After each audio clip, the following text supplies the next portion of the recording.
श्री हरि बोलो ग्रंथराज श्रीमद् भगवद गीता जी की जय। राधे राधे प्रभु के प्यारे भक्तों। अध्याय 16 श्लोक 20 भगवद गीता हिंदी आसुरी योनि मूढ़ नरक जग तक सार। हर हर गीता। क्या कभी आपने सोचा है कि मूढ़ और अज्ञानी लोग जन्म जन्मांतर तक क्यों भटकते रहते हैं?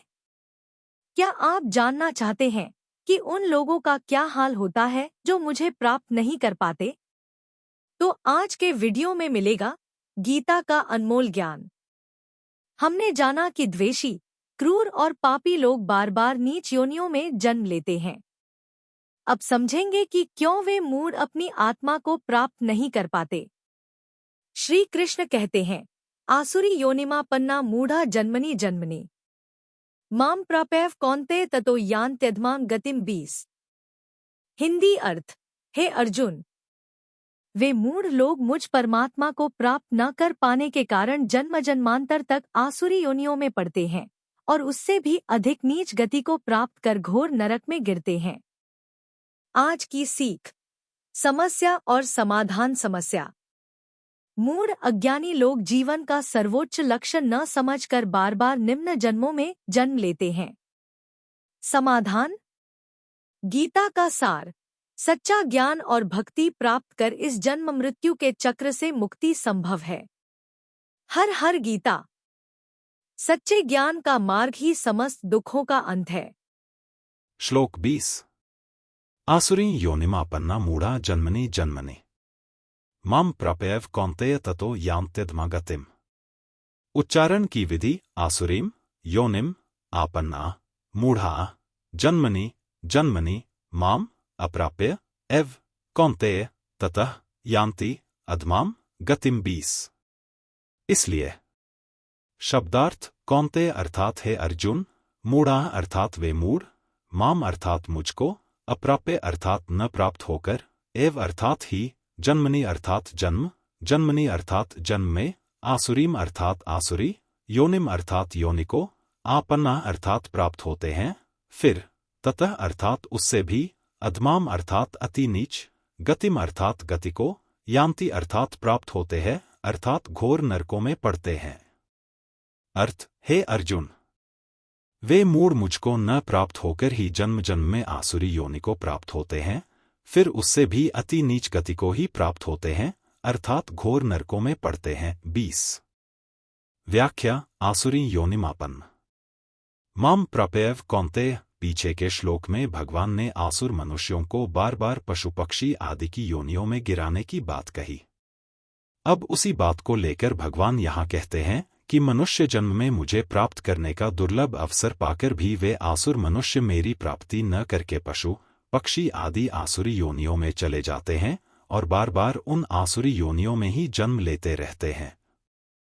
माम प्रापैव पद से भगवान पश्चाताप के साथ कहते हैं कि अत्यंत कृपा करके मैंने जीवों को मनुष्य शरीर देकर इन्हें अपना उद्धार करने का मौका दिया और यह विश्वास किया कि ये अपना उद्धार अवश्य कर लेंगे, परंतु ये नराधम इतने मूढ़ और विश्वासघाती निकले कि जिस शरीर से मेरी प्राप्ति करनी थी उससे मेरी प्राप्ति न करके उल्टे अधम गति को चले गए।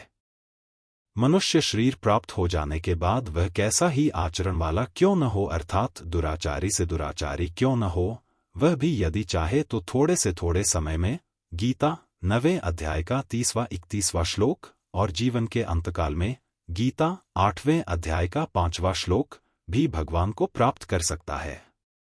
कारण कि समोह सर्वभूतेषु गीता 9:29 कहकर भगवान ने अपनी प्राप्ति सबके लिए अर्थात प्राणी मात्र के लिए खुली रखी है।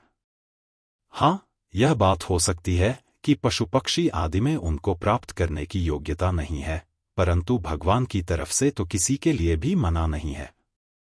ऐसा अवसर सर्वथा प्राप्त हो जाने पर भी ये आसुर मनुष्य भगवान को प्राप्त न करके अधम गति में चले जाते हैं, तो इनकी इस दुर्गति को देखकर परम दयालु प्रभु दुखी होते हैं। ततो यान्त्यधमा गतिम आसुरी योनियों में जाने पर भी उनके सभी पाप पूरे नष्ट नहीं होते, अतः उन बचे हुए पापों को भोगने के लिए वे उन आसुरी योनियों से भी भयंकर अधम गति को अर्थात नरकों को प्राप्त होते हैं। यहाँ शंका हो सकती है कि आसुरी योनियों को प्राप्त हुए मनुष्यों को तो उन योनियों में भगवान को प्राप्त करने का अवसर ही नहीं है और उनमें वह योग्यता भी नहीं है, फिर भगवान ने ऐसा क्यों कहा कि वे मेरे को प्राप्त न करके उससे भी अधम गति में चले जाते हैं? इसका समाधान यह है कि भगवान का ऐसा कहना आसुरी योनियों को प्राप्त होने से पूर्व मनुष्य शरीर को लेकर ही है। तात्पर्य है कि मनुष्य शरीर को पाकर, मेरी प्राप्ति का अधिकार पाकर भी वे मनुष्य मेरी प्राप्ति न करके जन्म जन्मांतर में आसुरी योनियों को प्राप्त होते हैं। इतना ही नहीं, वे उन आसुरी योनियों से भी नीचे कुंभीपाक आदि घोर नरकों में चले जाते हैं।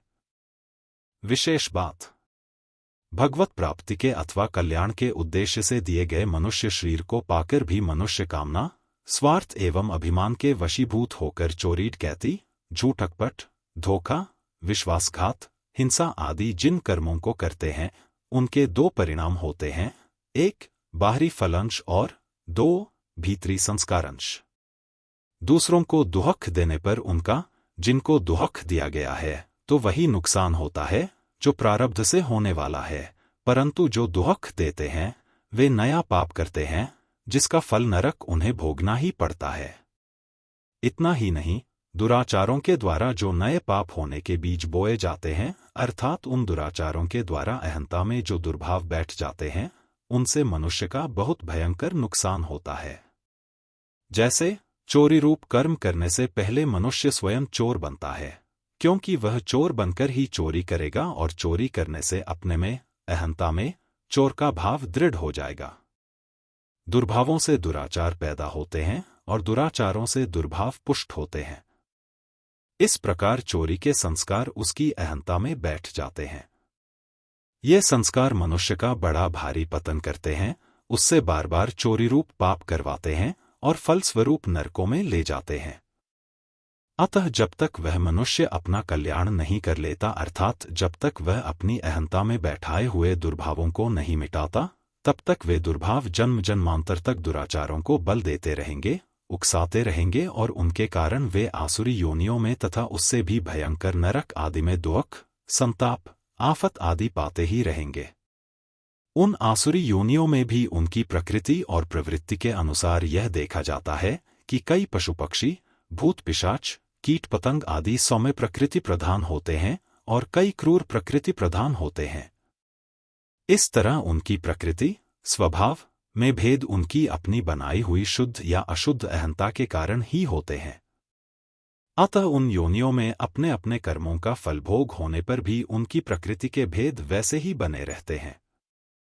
इतना ही नहीं, संपूर्ण योनियों को और नरकों को भोगने के बाद किसी क्रम से अथवा भगवत कृपा से उनको मनुष्य शरीर प्राप्त हो भी जाता है, तो भी उनकी अहंता में बैठे हुए काम क्रोधादि दुर्भाव पहले जैसे ही रहते हैं।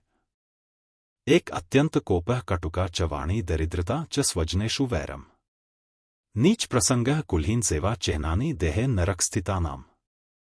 चाणक्य नीति 7:17। नरक से आए हुए लोगों में ये लक्षण रहा करते हैं: अत्यंत क्रोध, कटु वचन बोलना, दरिद्रता, स्वजनों से वैर, नीचों का संग और कुलहीन, नीच की सेवा। कार्पण्यवृत्तियः स्वजनेषु निंदा कुचलता नीच जनेषु भक्तियः। अतीव रोषः कटुका च वाणी नरस्य चिन्ह नरकागतस्य। पद्म पुराण सृष्टि 0:51। 132।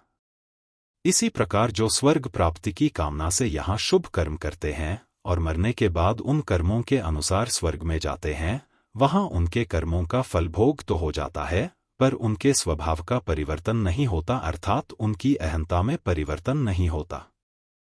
2 स्वर्गस्थिता नामेः जीवलोके चत्वारि चिह्नानि वसन्ति देहे। दान प्रसंगो मधुरा च वाणी देवार्चनम ब्राह्मणतर्पणं च। चाणक्य नीति 7:16। स्वर्ग से लौटकर मनुष्यलोक में आए हुए लोगों की देह में 4 लक्षण रहा करते हैं: दान करने में प्रवृत्ति, मधुर वाणी बोलना, देवताओं का पूजन और ब्राह्मणों को संतुष्ट रखना। स्वर्गस्थितानामेः जीवलोके चत्वारि तेषां हृदये वसन्ति। दान प्रशस्तं मधुरा च वाणी देवार्चनम ब्राह्मणतर्पणं च। पद्मपुराण सृष्टि 0:51। 131। स्वभाव को बदलने का, शुद्ध बनाने का मौका तो मनुष्य शरीर में ही है। संबंध पूर्व श्लोक में भगवान ने कहा कि ये जीव मनुष्य शरीर में मेरी प्राप्ति का अवसर पाकर भी मुझे प्राप्त नहीं करते, जिससे मुझे उनको अधम योनि में भेजना पड़ता है। उनका अधम योनि में और अधम गति नरक में जाने का मूल कारण क्या है, इसको भगवान आगे के श्लोक में बताते हैं। क्या आपने कभी अपने जीवन में या परिचितों में जन्म जन्मांतर की पीड़ा देखी है? कमेंट करें, आपके अनुसार मुक्ति का सबसे प्रभावी उपाय क्या है? कल का वीडियो देखने के लिए तैयार रहें, जहां श्री कृष्ण बताएंगे सद्गुणों की महत्ता। वीडियो पसंद आए तो लाइक, शेयर और चैनल को सब्सक्राइब करें। Amazon कैशबैक, ब्लॉग, व्हाट्सएप से 10% कैशबैक पाएं। हर हर गीता। जय श्री कृष्ण।